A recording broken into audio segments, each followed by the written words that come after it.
I'm so exhausted. This job uses so much of your energy. Yeah, you could have used your energy to make me a sandwich. Come on, you guys are slacking off. Some workers you are. Hey there, guys. My name is Blake, also known as the Nerd, and welcome back to another episode of Pokémon SoulSilver. Last time, we beat Brock of the Pewter Gym, and we made it here to the Johto region, or at least returned here, just to do a couple things that we can do after getting the National Pokédex, which includes the Safari Zone, which we're doing in this episode. Sorry about that, I had to swallow some. Mostly it was water, I had water next to me, luckily. So now that we have access to the National Pokédex, hi, I've been waiting for you. I had an epiphany, a new attraction. I decided to call it Object Arrangement. This is going to be fun. You can place objects on the field as you play at the Safari Zone. Not only that, but the types of Pokemon you'll see will change depending on the types of objects you place. Isn't it amazing? I will call you if using the Pokegear if something else comes up. You've already called me twice. No, I think I can figure out what object placement is. I'm pretty sure you have to use this PC, I think, to place objects. Let me see if I'm... Oh! Actually, I'm right! Nice! Okay. Number of objects that seem to be liked by Pokemon in plains, forests, rocks, water, number of other objects. So, how do I put in objects, is the thing. Is it not in here? I'm not sure, really. I'm absolutely uncertain of this, to be completely honest. So I guess I'll put in plain. How do you put in objects? You know what? Maybe I should have had the guy explain it to me. Because I don't really know. I'll be fun on my own. Yes, please. Objects. There are many objects you can place anywhere as you want. Oh! You have to put them in the Safari Zone. You don't put it in the PC. Okay, so it'll also depend on what Pokemon show up. And of course, you don't even give me the freaking discount, man. Like, come on. 300 Pokédollars? Like, is that so hard to ask? Is 300 Pokédollars just for us to go in? But, $30 from the intended. I guess that kind of takes away from what I was initiating to do with the bottom screen, which is to kind of show it off, but guess you see me actually... Well, maybe I'll keep it on just in case we do run into something like that. So, where would I need to place an object? I think I saw those little spots available. So, I'm thinking it's like towards the ledge or whatnot. Oh, you can place it anywhere? That's cool. That's actually really cool. I thought it was specific spots. You can do it anywhere. Holy crap, that's neat. Okay, so we have our flag. Wow, these are available right out of the bag. Cool. So I can place my face. I can place my face. That's neat. I'm gonna place a red flower here. So depending on the objects you place, it will attract Pokemon. So let me place another red flower to see if it does anything. As you saw on the screen there, you can also place it on the top, or once you get to PC, you can see on the top screen what numbers of objects you have, what Pokemon will be attracted to this, and whatnot. So have we actually attracted other Pokemon? Doesn't look like it. Maybe I need to place more objects? I'm not entirely sure, but we'll see. I don't know if having red flowers actually triggers something, or if it's a lost cause. It looks like it's a lost cause, unfortunately, in this place. So maybe having it somewhere else? Let's see. Maybe if I place, like, a rock, some sort of rock, small rock, mossy rock. Oh, fountain. Oh, you can place it using service. Pokemon. Oh, okay. So let's see. Oh, the Pokemon in rocky areas seem to like it, so I'm assuming if I put like a big rock in here as well as a small rock, then maybe there might be some Pokemon attraction. So there is strategies to using this. So I'm also going to put in a small rock and see if that activates something, or unless it need to head out and then re-enter. I don't think that's how it works, but we'll see. So, oh my gosh, did we just spawn in a Kangaskhan? I don't care if this isn't a Pokemon from the National Pokédex. I'm using this thing. Come on. Come on. Come on. 1, Ah! Please don't run away. Please don't run away. Please don't run away. Of course it did. Man, that would have been nice if I actually gotten like a Kangaskhan on here. I wonder what makes Kangaskhan more common. Not really. There's also an Onix, so... I know depending on how many objects you place in, it can actually spawn some Pokemon from the National Pokedex. So that's actually my goal, to do something like this. So I'm going to put in another Big Rock and see if it does anything. I will actually stay in here until I can find a Pokemon from the National Pokedex that isn't from Johto and or Kanto. So let's see. Do we... Machop. Okay. I don't understand this, so I may need to look up at a guide for how to do this, because again, this is my first time in 9 years. Well, first time ever, not in 9 years. Well, it's first time in 9 years playing this game, but first time ever doing something like this, and I've never looked up any guides or watched any videos about this, so I don't really know. Wow, apparently, it made Kangaskhan a bit more common. I feel like. Can I actually please get one? Why is it always one? It's gonna flee again. Well, I'll be happy if I actually just get a Kangaskhan. Ooh, I'll be even happier if I get a shiny Pokemon here as well. Not that it'll matter because shiny is not my goal. I just want to get a Pokemon that isn't from the National Pokedex, so... Or, that isn't from the Johto Pokedex. Both Johto and or Kanto region. So we'll see. I feel like maybe I should place one more of these rocks to be safe. I don't know, but... I don't want to fill the whole land with rock and not get anything. But maybe I'll just put like one more rock over here and see if it works. I'll put in another big rock right here and see if that does anything. I don't think it will, but we can always check and see. But once again, going until there is a Pokemon from the National Pokedex. Let's see. Or I don't know. I might have to look like a guide later and see how this works, because I do want to catch at least one Pokemon. Like I mentioned before, 3 times in a row, one Pokemon from the National Pokedex. So hopefully I'm getting pretty close to it. Or does it have to be in the grass area itself? No, I imagine it doesn't have to be in the grass area. It just has to be outside, because if I try... I'm going to see if I can actually place an object in the grass. I don't think I can. No, I can. So it has to be outside. That's what I thought. So I am getting a lot of Kangaskhan, so it's helping me get some Kangaskhan's and Magnemites, apparently. I don't really understand, but... Actually, I don't understand why Magnemites are in, like, this is, like, the Savannah area, isn't it? Why is Magnemite in the Savannah area? That's what I want to know. There's some really questionable Pokemon in some areas, like, again, Magnemite in the Savannah area. It showed up again! Isn't it... No, there's no electrical fields in, like, deserty areas. Unless it's run by humans, in which case there probably is electricity. I would know, because Coachella is one of them.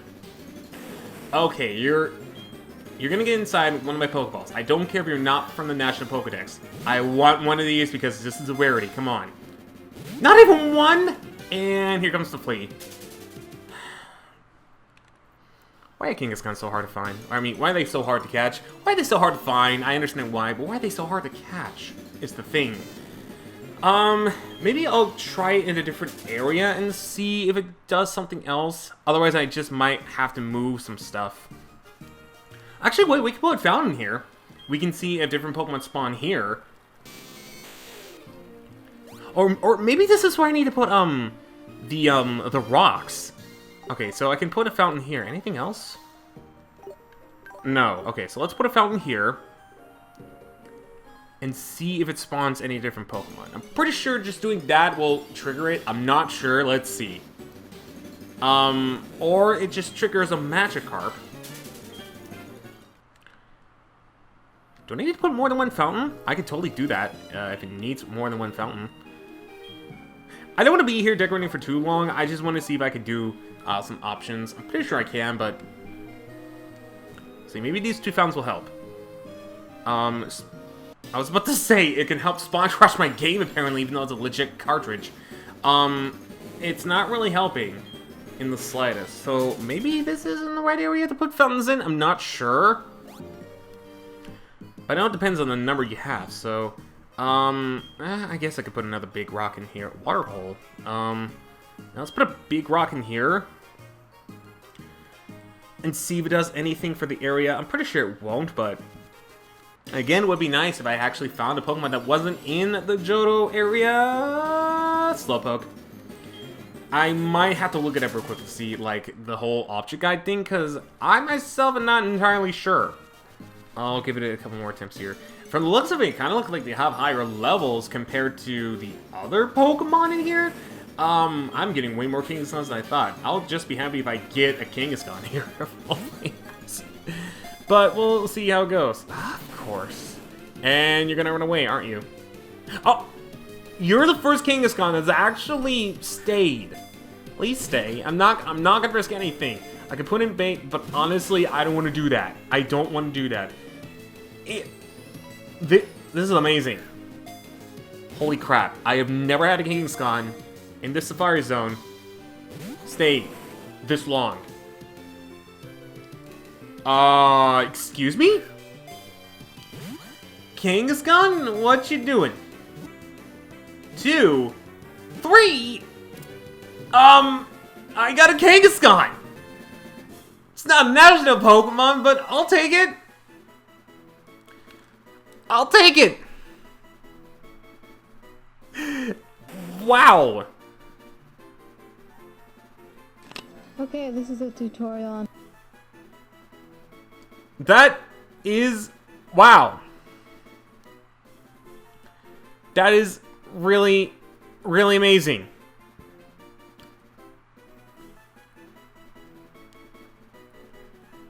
I did not know that. Like, at all. Thank you. I guess I will take a Kangaskhan. So, do I have to wait a day in order for it to spawn? Now that I have that, I'm pretty sure I have to. So in that case, let me get rid of these real quickly.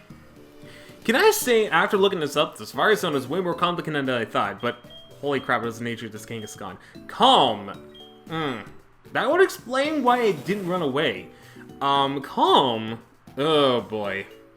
Lowers the attack in exchange for special defense, so this is a tanky Kangaskhan. Not that I'm complaining, since Kangaskhan itself is known to be pretty tanky, and it does have the early bird ability, but good thing I'm not using it competitively. So we'll see. But getting back to the Safari Zone on the topic, I actually once again did a little bit more research, and it turns out from what I know, you don't need specific amount of badges in order to do this. You just have to check on your monitor here whether the Pokemon appear or whatnot. So if I recall, number of objects is seen to be like my Pokemon on the plains is 3. So from what I recall, placing up to 30 items. You can see the items have lured any Pokemon in the tile customization computer. These Pokemon are typically of higher levels than the normal Pokemon. So how would I know about this? I don't really understand. Would there be like a... Would there be... Okay, do you explain something different Pokemon live in them? So when you change areas, you see different Pokemon. At least true. You are not helpful.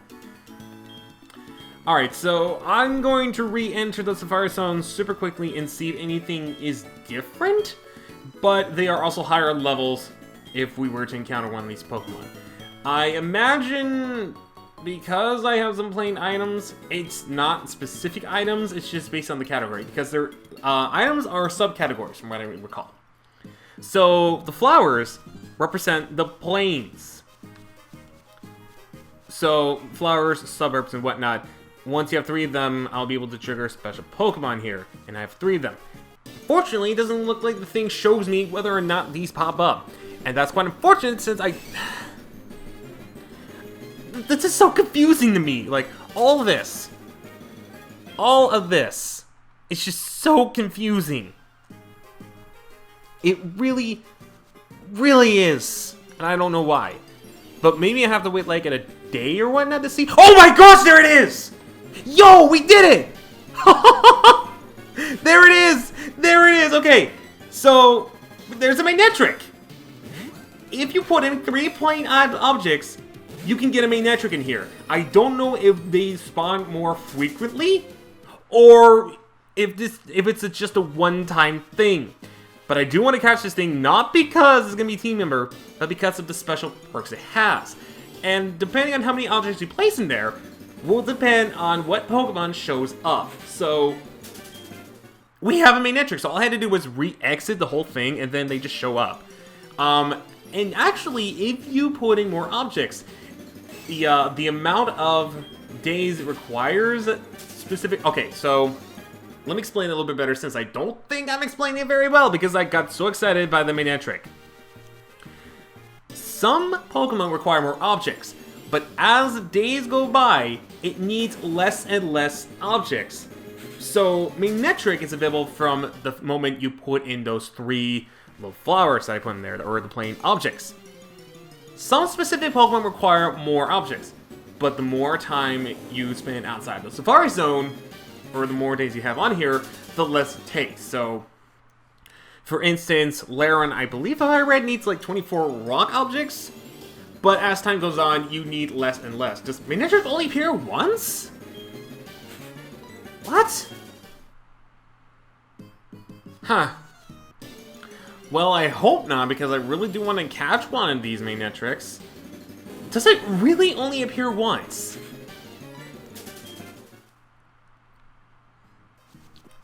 If that's the case, okay then. The more you know. Because, yeah, I'm not finding it. But as you saw there, they appear at higher levels. Mostly in the 40s. So if you're looking for good, strong Pokemon in the 40s, this is a really good option for you to take advantage of. And I guess they only appear once, from I'm assuming. Maybe they appear more than once, I'm not really sure. Again, this is all complicated and beginning to me, so I may get the hang of it really quick. Oh, never mind, they do appear more than once. That's what I thought. But come on, Magnetric. You're mine. Get inside the Safari Bow. Kangaskhan was able to do it, so can you, buddy. Come on. 1. No! Please stay. Please have a calm nature and stay. Maybe you do have a calm nature and you stayed. Alright, now watch carefully. As I throw this ball in your face. 1 shake. 2 shakes. 3 shakes. Yeah! Only 2 balls! We did it! We actually got a Pokemon outside the National Pokedex. Level 41 for this Magnetric. That's a pretty good level for a Magnetric. Discharge Pokemon for 1188.6 pounds. Its nest can be found where Thunderbolt hits, while it's discharging electricity from its mane. Fun fact, I used to think Magnetric was based off a baboon, but in more recent times I finally figured out it was based on a wolf. I mean, can you blame me though? It kind of looks like a baboon, but not at the same time for some reason. But now I know it's a wolf, especially with Mega Magnetric, which would explain so much as to why it looks like a wolf. Before the Mega Evolutions, its sprite kind of gave me the whole baboon vibe, but not so much anymore. Yeah, and compared to the rest of Pokemon, they're level 16. So, we did it good. Now, can I retire from over here and not have to... Yes, there we go. Yes, I want to exit the Safari Zone. That's all I wanted to do, was do that. And of course, if you want specific Pokemon, you will have to wait certain days in order for you to trigger said things. Now, I am curious, since the Magnetric did stay, is it also Calm Nature? Kind of feels like a trend for me that the Calm Nature Pokemon would stay, but then again, we've also had other Pokemon with different natures and they stayed, so natures don't really matter, and now I'm just talking half up my ass, but still. Nature is Jolly! If you weren't a special attacker, I consider that one of the better natures. But for mixed purposes in game, it might not be so bad, but dang, look at that speed. That's some really good speed. Dang, 113 speed for level 41. Wow. What's the speed of Reynolds at 41? I imagine it was like, hold on, let me take a look. I have Reynolds right now. 113 compared to 115, so at 48, it's only faster by 2. Okay, if it was timid, I would have been like, dang, that's an impressive nature, but Jolly, despite the fact that the special attack is lowered, no, it's mostly special attacker, so it's kind of bad. What am I saying? But yeah, that's how you get extra Pokemon in the Safari Zone. Took little over half an hour to actually figure the whole thing out, but there you go. So I don't need a certain amount of badges. I'm really overestimating stuff. But there is one more thing I want to do here before we wrap up this episode and do something, I'd say, a little bit more bigger in the next one. So we're going to head over to Olivine City, and we're going to go to one extra spot that I'm not going to focus 100% on, but do something, a little something there. I'm going to head hop on my bike real quickly so that it's a little bit easier.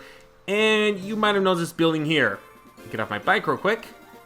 Battle Frontier! Yes, it makes a return from Pokemon Platinum. It's weird that they didn't do anything special with it. It's just, look at this. Boom.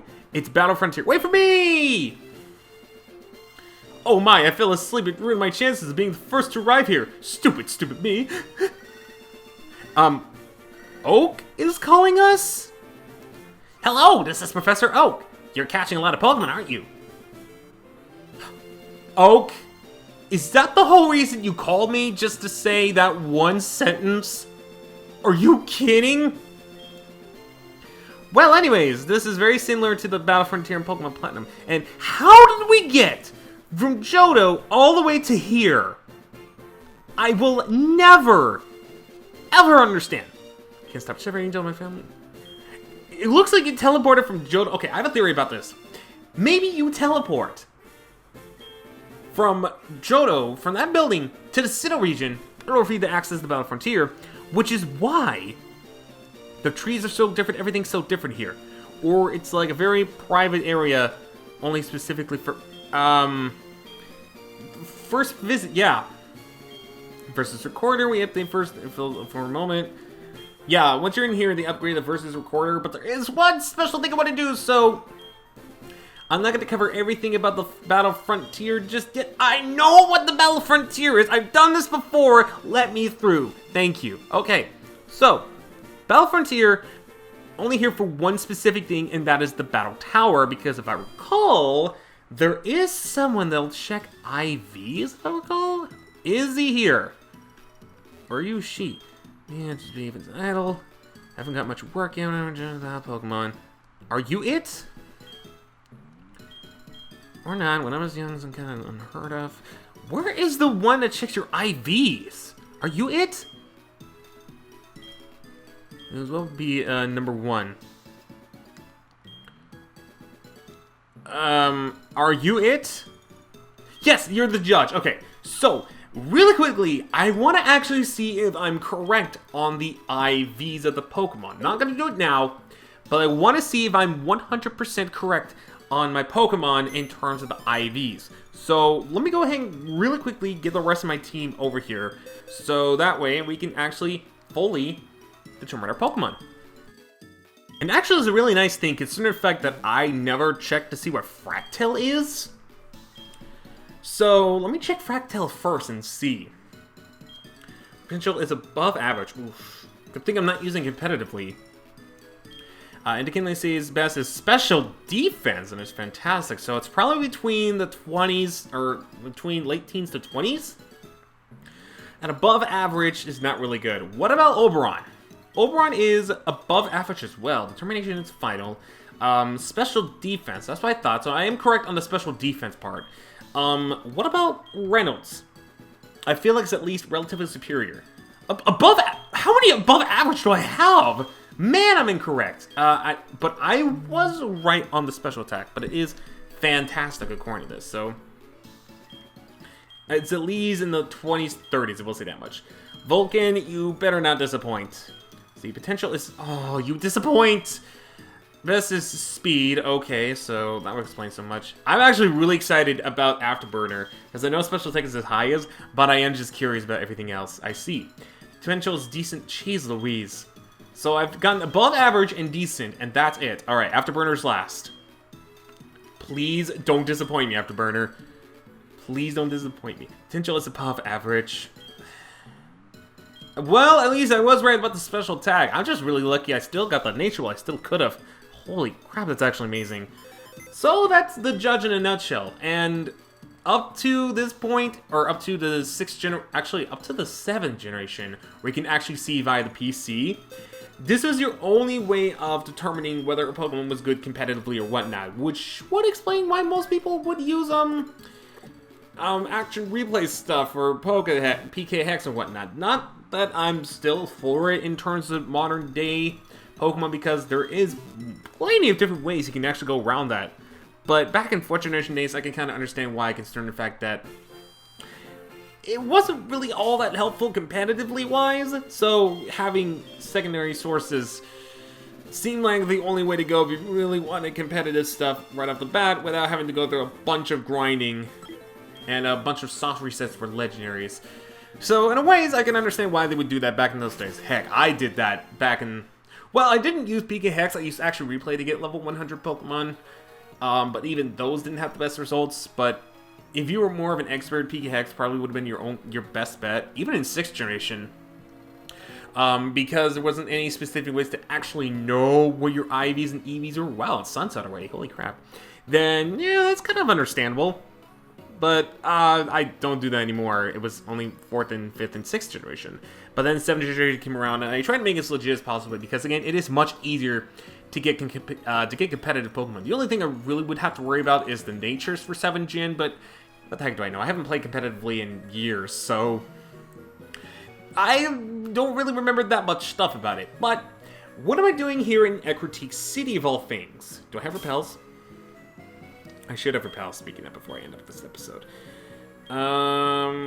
Yes I do. 10. Okay, you know what? I'm actually going to buy a little more to be safe, because what we're doing the next episode involves the Rainbow Wing. That's right. We're finally going to catch that one mascot that we used 9 years ago, and we're going to finish off all the all the Johto stuff we could have done before expanding our badge rates to 16 because of all the Kanto stuff, and maybe beyond that. So yeah, this was a pretty quick trip to the Johto region, and next time we're going to pay an old friend a visit.